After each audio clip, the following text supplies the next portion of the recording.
If you want to know what's going on in the reserve list, then you have chosen the right video to watch because this is the reserve list top 10 selling cards for Magic the Gathering, February 10th to the 17th of 2024. And in today's video, let me tell you, we have a lot of market noise going on and the sales to back it up. Let's get started.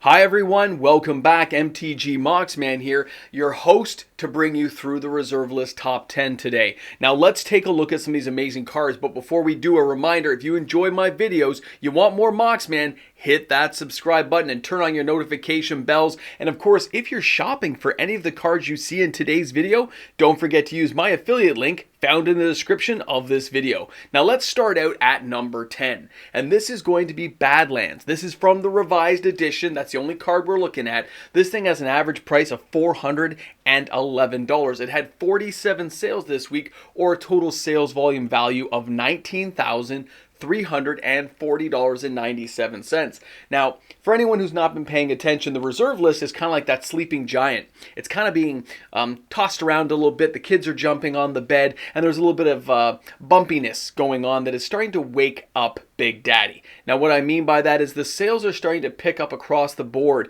and it's something we haven't seen now in this kind of volume probably for the last 20 months plus. So keep an eye on your favorite cards. If you've always wanted to get a certain card, I have bad news for you. It may not be possible because some of these prices may be rebounding faster than players actually realize. Let's go take a look at the number 9 card this week. This is Thrall Champion from Fallen Empires, one of my all-time favorite cards. I would love to see more Thralls, and of course in the recent set Karlov Manor, we did get the Doorkeeper Thrall, so it's always nice to know that the Thralls are watching from beyond, always ready to take over the multiverse where, the Phyrexians never could. Now, this thing has 70 sales this week, but that's only a sales volume of $217. Of course, this card interacts well with shapeshifters, changelings, of course, other Thralls, or any other way of converting things into other creature types. This card can take control of them and have a blast doing it. So I love the card. I can't say enough nice things, but all those sales, it's only $217. This is probably a single person or a couple of people having some fun, having a lark, and kicking back. This is not a mainstream card. 1 black, 4 for a 2/2 that gets its own +1/+1. It's just not good enough by today's standards, but there's ways to make it better. Always remember that. Now let's dive down and take a look, of course, at number 8. Because this one here is a little bit different. This is Gaia's Cradle. Now, of course, when you look at the sales volume, you're going to understand what I mean when I say sleeping giant. 73 sales is nothing to ignore, people. Pay attention. Are you paying attention? I hope you are. Wait. I can wait for it. Pause the video. Make sure you can pay attention to this. Okay. $58,327, okay? But it's only 73 cards that sold. It's 73 cards with an average price of $799. No, it's not a Mox Pearl. It's not a Mox Sapphire. This isn't a Black Lotus. This is Gaia's Cradle. But the fact that this thing sees a lot of gameplay and players are kind of trading up, and I mean modern cards, to get these things lets you know that people are stepping up and they are buying cards that you don't expect them to buy. Hence why I think the market's kind of waking up a bit to some of these valuable collectible cards found inside this area of Magic the Gathering. And it gets worse from here, so I hope you're ready for it. So here we have Wheel of Fortune, revised edition, $299.99, but you can see here 77 sales, or $23,099.23. Now, when we're taking a look at something like Wheel of Fortune, this thing gets played all over the place. It gets played in Eternal formats. It gets played Vintage, Legacy, Commander. You name it, kitchen table. This thing's going to show up. It's going to be around. We like to spin that wheel and see what comes up. But in this case, the Wheel of Fortune copies being sold are everything. In previous weeks, I've told you it's heavily played and moderately played. We had a whole bunch of near mint and light played editions get sold this week. And that's not normal for the market space we've been in. So that is not just a player. There is some speculation going on with some of these cards now that players need to be aware of. Money is being parked in some of these cards because the prices have come down so far that it looks like maybe a few speculators are diving in here and parking a few big, large dollar bill trucks and saying, I think I'm going to pick some of these up. Well, they're still considered fairly cheap. And of course, now we're jumping to alliances. Here we have Lake of the Dead, of course, all-time favorite. I mean, this thing's crazy for the artwork alone. It creeped us out as kids, and now it has 81 sales. Now that's just in a 7-day period. That's $6,739 of sales volume. Remember when this thing was like 60 bucks and everyone kind of ignored it? Then it hit like 71, 72. A lot of these reserve list cards are creeping up across the board. $3 here, $4 there, $6 there. But if you're buying a playset, that's 30, 40 bucks more than you would have paid a month ago. $83.20, guys. 81 copies, 6,000 plus in sales volume. The sales are starting to stack up. They are starting to matter again. This is something to be concerned about if you're a player who's been trying to save up for one of these cards. It doesn't look good for you. Now our next card, Yava Hollow. Now I'm assuming this is attached to the Bloomburrow stuff that Chris Cox said. 86 sales this week, but a total sales volume of $49,751, guys. That many sales, when you're averaging a $65 card, you can see it really starts stacking up to a lot of money. That's still less than $50,000, sure, but this card used to be in the $40 range. It's had a little uptick in the last couple of days, and several stores reached out to me asking if I had copies to sell to their wish list type thing, and I have no intention of moving my 8 to 10 copies I have. I'm keeping all those for future deck construction, prizes for patrons and such, so I'm not getting rid of any of mine. But I can see why players would want it. Bloomburrow is going to be a smash hit. A lot of players are going to want to build commander decks and all kinds of animals, and let's face it, regenerating target creatures with a splash of green makes this card just disgustingly powerful, and we're not done yet, because now we're going back to Weatherlight and taking a look at Pendrel Miss. I mentioned this card last week because it made it into the list, and of course a little bit of a creep up in price because more sales are hitting the market. 88 sales, or $704, less than $1,000, nothing huge. We're a far cry from where this card was. But we've lost a lot of the heavily played, moderately played copies. So that means you're paying a little bit more for these copies, which pushes the price up overall in a market space like this. This card, of course, does see play. Players like to have it because it's just a splash of blue to get it. It doesn't take like 2 blue or 3 blue like nowadays kind of cards. So the fact that it gives all these creatures an upkeep or they got to sack it, this is interesting, okay? This card is not a major player. It never will be in my estimation, but it is a fun card that you can do some crazy stuff in some formats like Commander. So keep an eye out. If you can get 4 copies cheap, I'd recommend doing it. And I would aim for near mint for low-end reserve list cards. Always aim for the near mint. Now we are going to get a little bit crazier. Welcome aboard to Sarah's Sanctum, Urza's Saga. $249 for this card. I have mentioned it numerous times over the years. I own only 1 copy myself, but it had 91 sales this week. That's $94,000 in sales volume. $94,000 from a card. And yes, I know, we all are aware, a lot of enchantments have come around in the last few years, okay? Making this card a lot more viable and making it feel, in some ways, more like a Tolarian Academy. Because there's a lot of ways of getting a single casting cost style enchantment out, which can really make this thing highly playable, highly utilized in the right deck construction. White is not known for direct damage though, or known for crazy things like this, but the board wipes and things it can cast early on, if you can get enough mana out, can be disgusting. White is not a weak player anymore, but we're still going along to our next card, and this is Alliances again, and this is the Balduvian Trading Post. I've always liked the card, but somebody went hog wild.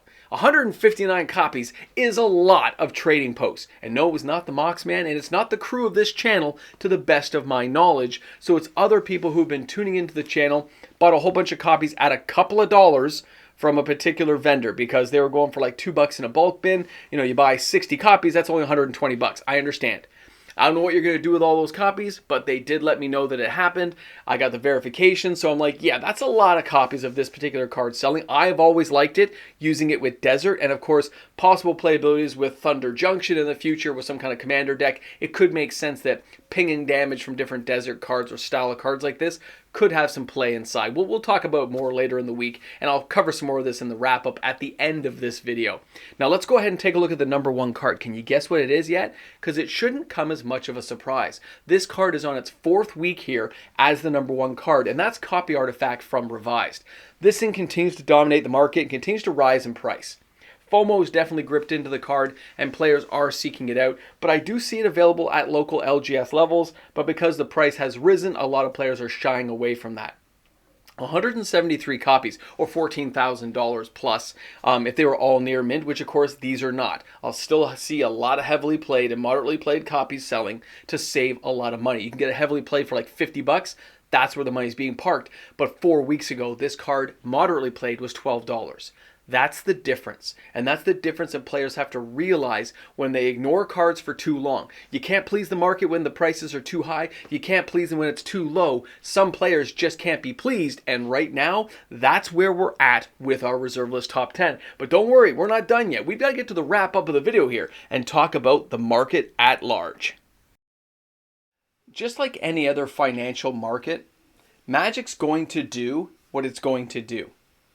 When you see new card boxes of Magic the Gathering sealed products like play boosters having a certain price point, and you see older Magic boxes now seeming very affordable in comparison, when you see cards like Sheoldred or Ragavan at their price points, and you see new Commander decks like the Angel Commander deck going for the prices that they're going for, $300-400 bucks, when you can look for the Hazcon Grimlock for $300 to $500-600, and you still complain that a moderately played Eureka from Legends 30 years ago is $250, you know there's just no satisfying certain areas of the market. And the market is going to do what it's going to do. It's going to correct itself. It is going to fix itself whether you like it or not. The cards are not going to go cheaper right now. They are going to go cheaper and get eaten by other people in the market who are looking beyond or have the capital to expense a lot of these cards onto their books and sit on them. You should be a little bit terrified at this point if you're a player who's always wanted to get reserve list cards, and if you're a person who was not in a position to lose them all and you managed to hold on, you're probably feeling all right about how this conversation went today and where these sales in the market space went. The cards we're talking about, if you notice, most of the cards were land mana-based cards. No, Soul Devi didn't make the list, unfortunately. But at the same time, a lot of the cards here, Sarah Sanctum, Gaia's Cradle, look what we're talking about. Urza Saga cards that are land-based cards that are extremely powerful. When there's $700 and a collector box is 400 Canadian, you can see the discrepancy in the price. Why would I risk it when I can get a card I've always wanted? I've had this conversation with you guys time and time again, and I never get tired of it. I never get tired of discussing what could be or the possibilities of what you should know are coming down the pipeline. Whether you enjoy my content every day or not, the numbers are the numbers. They add up every time. Math is math. When the sales happen, somebody bought it. It doesn't matter if it's you or not, somebody bought it. Somebody purchased it. Somebody is playing with it. Somebody is collecting it and putting it on a shelf. Somebody stuffed it into a binder or a shoebox for all I know, but it's off the market. Or it's changing hands back and forth again and again and again. I don't care why. I care that the money was spent. And I care that the cards are moving in ways we haven't seen in the last several months. We've had the odd spike here and here. We had the fast bond stuff going on when people thought it might get unbanned really quickly. I love when people think I have tons of fast bonds when I don't. And those people are the ones who watch the first 2 minutes of a video and leave. It's very amusing, guys. I know. I get a kick out of it too. But here at the end of the video, I can tell you, be ready for it. Pick up the cards you want, if they're within your budget. If not, you're going to have to sit and wait. You're going to have to wait and see if something cheap comes on the market, if a new influx of cards hit it to kind of douse the flame of where we're seeing the kindling little sparks of pricing starting to go up, because they're everywhere. It's everywhere you look. And all these LGSs, have you noticed? You probably haven't. You know what? I'll do a video on that. We'll talk about this in a video tomorrow, but I just think you guys need to know where we're at, okay? So thanks again for watching. I hope you found this video informative, and of course, if you're new to the channel, thanks for sticking around. Hope you enjoyed it. I look forward to talking to you guys tomorrow about amazing, amazing Magic topics. There's always something going on in this game. It's epic. It's such a great game. Don't forget, bring a friend to Magic. To all the amazing patrons I have here on the channel, thanks again for supporting. Thanks for being here and helping with this daily uploaded content that everyone on YouTube gets to enjoy, because you help make it happen by supporting my channel. So thanks again to each and every one of you. I can't wait to see you on the live stream. Have a great day, everyone. We'll see you tomorrow with another video.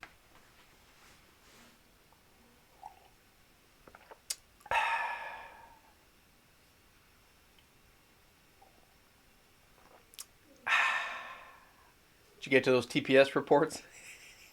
Hey guys, welcome back to the Ramble Jamble. You have made it to the end, my friends. You have stuck it out, and now you shall be rewarded with the fact I'm standing by a green screen, taking a look at land equilibrium in the background. Some of you guys may have recognized it, and saying, what is going on with reserve list cards? I'm going to have to do a whole video on this because it looks like people are just having a little more faith in reserve list cards at a time when the modern cards are just too expensive. And that means players are making decisions based on what they see in front of them. In this case, what Wizards of the Coast is offering currently doesn't match what their expectations are for the older cards that they've never owned. So you look at a card and you go, they're going to reprint that in the next 2 years, but hey, I can afford a moat. All of a sudden, I can go get a beat-up, moderately played Abyss. You're kidding me. I can do that now because the price went up another 15-20%. I'm already halfway there at this point. I usually buy 3 boxes. Maybe I'll just buy a couple of packs and finally buy the card I always wanted. It's not like they're going to reprint it. Look at what happened with 30th anniversary. It brings a whole skew of conversations around that I really like. I like it. I like where it's going because I own reserve list cards and I'm going to keep buying them. So it's okay with me either way. But yeah. It's going to be a good time. Either way, I'm going to finish my coffee, go enjoy breakfast and stuff with Minnie Mox and the wife. I hope you guys are having an awesome one. There will be a live stream tonight. I forgot to mention it in the first part of the video there. So don't worry, we're going to have the live stream 6:30 Eastern Standard Time, but I am off-site because this is Family Day weekend here in Ontario. So I have a day off, so I'll be doing some filming up here still. But yes, we'll definitely have the live stream. We'll just have to sit and chill and have a good conversation. I hope you guys can make it. It's going to be fun, and yeah. Have a great one, guys.